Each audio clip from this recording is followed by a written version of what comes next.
We will now discuss how to illustrate time series data. Essentially, we discuss three types of data sets: the cross-sectional data, panel data, and the time series data. The time series data is information collected over time about a behavior or a process. For instance, when we collect information on housing prices or unemployment rate for a given month over a longer period of time, that data set essentially is called time series data. We will rely on a different data sets this time.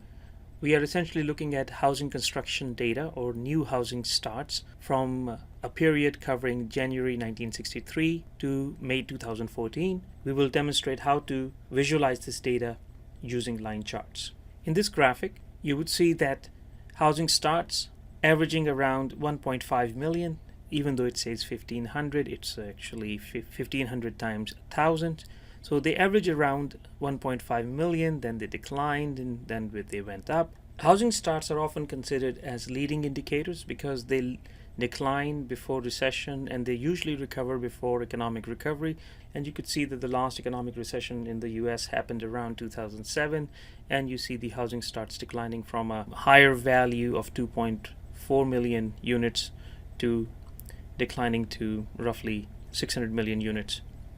These are annualized rates.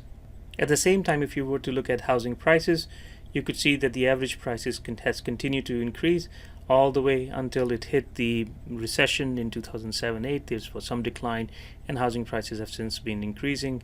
On the left, on the y-axis, you would see the average housing price, which is around 200,000, and now it's around 300,000 for corresponding to 2014. This graphic illustrates the fluctuation in unemployment rate, which goes up during recessionary times and declines afterwards. Even though this may be an advanced topic, but what you see here is an autocorrelation function, which is a statistical display of the autocorrelation in the time series data. But I will illustrate how to draw this graphic, but we will keep the discussion for a later date. Lastly, we are looking at two time series depicted simultaneously. In the green, you see the unemployment rate, and the gray colored bars represent housing starts. You would see they are sort of negatively correlated.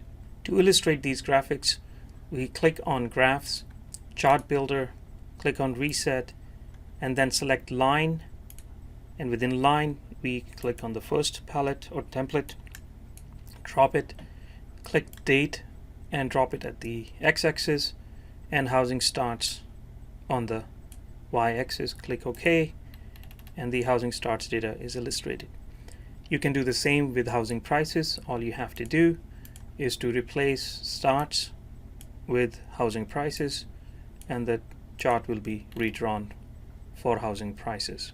Notice that there is some autocorrelation or serial correlation between this data set. This implies that the value in 1 month is correlated to the value in the past month, and this association declines with time or over time.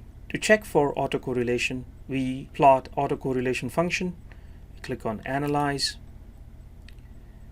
Forecasting, Autocorrelations, click on Starts, say OK.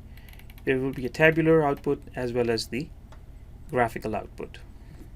Lastly, I will illustrate how you can draw a graph with two vertical axes. Click on Chart Builder, Reset, Dual Axis, click on the first template, drag it, and put date on the x-axis, starts on the left side y-axis, and unemployment rate on the left side y-axis, and click OK, and here's the graphic. To change the color, I will click here and then pick gray as the color, close the dialog box.